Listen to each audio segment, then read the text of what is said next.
안녕하세요. 스토리 엑셀입니다. 오늘은 제목 그대로 진짜 엑셀 실무 업무를 보여드릴까 하는데요. 엑셀의 주 목적은 바로 데이터 관리, 즉 정리와 분석입니다. 하지만 분석이 가능하려면 먼저 데이터베이스가 제대로 구축되어 있어야 되겠죠. 문제는 이게 생각만큼 쉽지 않다는 겁니다. 예를 들어 건별로 발주나 제작 업무를 입력하다 보면 이후 분석을 고려하지 않고 건별 시트만 데이터가 쌓이는 경우가 많습니다.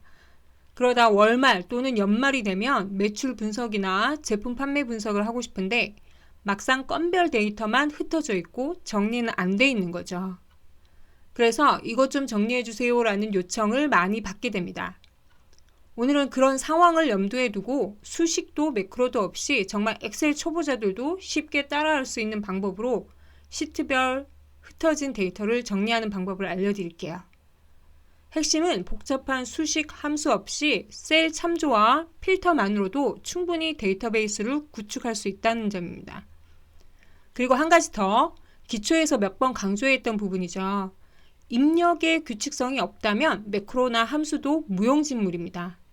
어떤 자동화든 기본적인 구조와 규칙이 먼저 잡혀 있어야 가능하다는 걸 오늘 예제를 통해 자연스럽게 보여드릴게요. 오늘은 따라하지 않으셔도 되고요.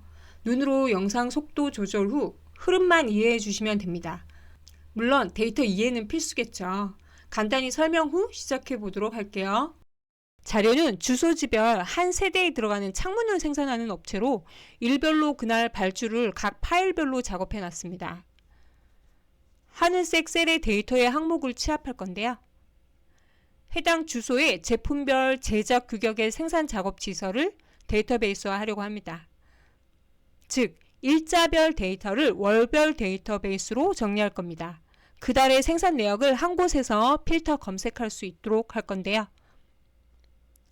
우선 일자별 파일을 모두 선택해서 열고 각 파일의 시트를 이동 복사를 이용해서 한 파일에 모두 취합할게요.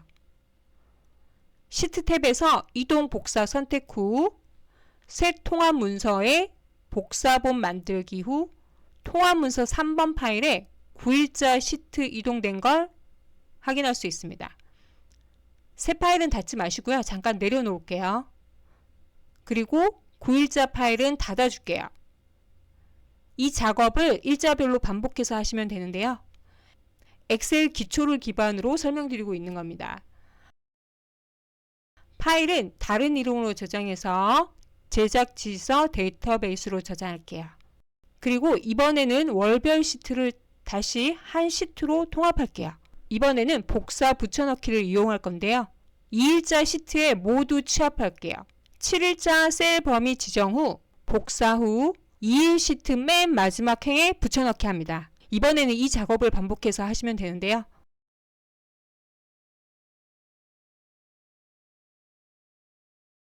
이 또한 매크로로 돌릴 수 있습니다. 모두 취합했다면 시트명을 시트 통합이라고 변경할게요.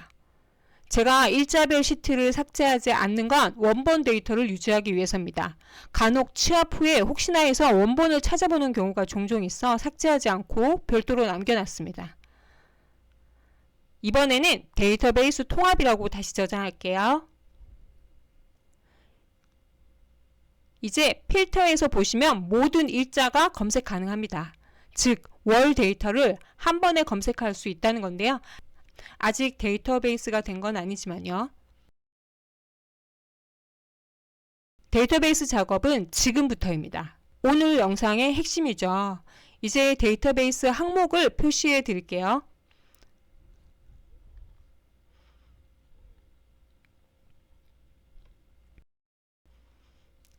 그리고 가장 중요한 부분, 셀 병합 해제입니다.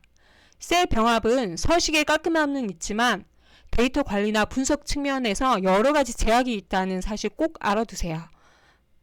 우선 목록화할 부분에 열을 삽입할게요. 이 부분이 셀 참조할 부분입니다. 표시한 부분을 다음과 같이 목록화할 겁니다. 그럼 각 항목을 셀 참조해서 지금부터 데이터베이스화 해볼게요. 전체 열 필터 적용해서 먼저 주소명 필터에서 셀 참조해 줍니다. 그리고 모두 채워주면 끝인데요. 즉 목록화 하려는 겁니다. 이번에는 이 부분을 반복합니다. 채우기 위한 열은 잠깐 숨겨두고, 그리고 공사업체 필터 해서 셀 채우기 해주고요. 현재 생산 지시서에 셀의 위치가 고정적이지 않기 때문에 코딩 개발자도 하지 못한다고 한 내용을 기초 과정을 통해 해결하고 있다고 보시면 되는데요. 물론 처음부터 자동화했다면 좋겠지만 업무를 하다 보면 이변은 항상 존재하니까요. 제품명의 경우 한 셀에 여러 데이터가 입력된 상태입니다. 브랜드하고 분류와 품명 1, 2 항목이 합쳐져 있는 건데요. 추후에 분류할 거니까 셀 채우기 먼저 할게요. 그리고 넘버부터 생산 내역은 별표 기준으로 내용이 모두 입력되어 있어 별표로 필터해서 한 번에 채우기 할 거예요. 이것도 입력의 규칙이라 할 수 있겠죠.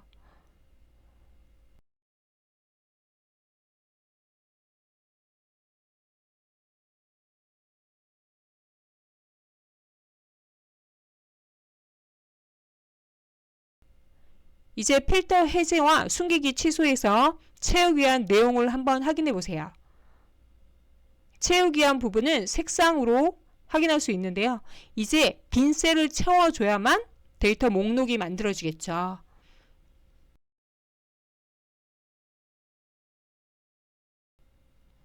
먼저 반복되는 항목은 일괄 채우기 할게요.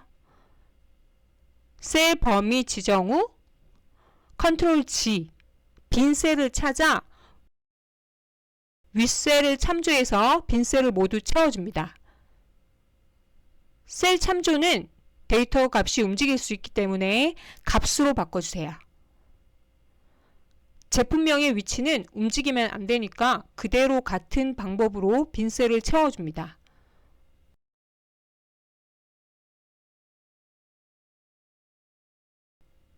그리고 값만 남겨줄게요. 넘버부터는 반복되는 데이터가 아니기 때문에 그대로 필터해서 가져갈 겁니다. 즉 데이터의 핵심은 넘버부터입니다. 제작 목록 사항이거든요. 나머지 데이터는 반복되는 데이터입니다. 다시 별표 필터 하시거나 노란색 색상만 필터해서 복사해 주세요. 그리고 미리 만들어둔 데이터베이스 목록 파일을 열어 값으로 붙여줍니다. 어떤가요? 제각각 생산 작업 지시서의 데이터베이스, 즉 제작 목록으로 데이터 정리된 것을 보실 수 있습니다. 이제 발주번호별, 제품별, 납품일자별, 공사업체별로 한 번에 확인하실 수 있습니다. 데이터가 모두 모아졌기 때문인데요. 이제 조금 더 다듬어 볼게요. 공사업체 전화번호는 필요 없으니까 날려버리고요. 텍스트 나누기 사용할게요. 그리고 제품명엔 여러 개가 합쳐져 있는 데이터를 이것도 텍스트 나누기 활용해서 나눠 볼 거예요. 그 전에 반복되는 작업 지시라는 단어는 필요 없으니까 찾아 바꾸기로 지워줄게요. 데이터를 추출 및 가공하고 있는 겁니다. 엑셀은 데이터를 가지고 놀 수 있어야 하는데요. 함수를 포함해서 말씀드린 거예요. 만약 매출까지 이어지려면 단가와 금액이 들어가야 되겠죠. 단가는 제품 목록이 있다면 함수를 사용해서 불러와 수량을 곱해주면 매출 금액이 되겠죠. 이제 데이터베이스를 바탕으로 제품별, 업체별, 날짜별 매출을 언제든지 검색, 분석해 보실 수 있을 겁니다. 엑셀의 피벗, 함수 정렬, 필터 등과 같은 기능을 익히시기 이전에 데이터가 먼저 잘 다져져야 하는데요. 매번 강조하는 입력과 그 형식의 중요성을 이 영상에서 다시 한번 생각해 보셨으면 합니다. 오늘의 스토리는 여기까지입니다.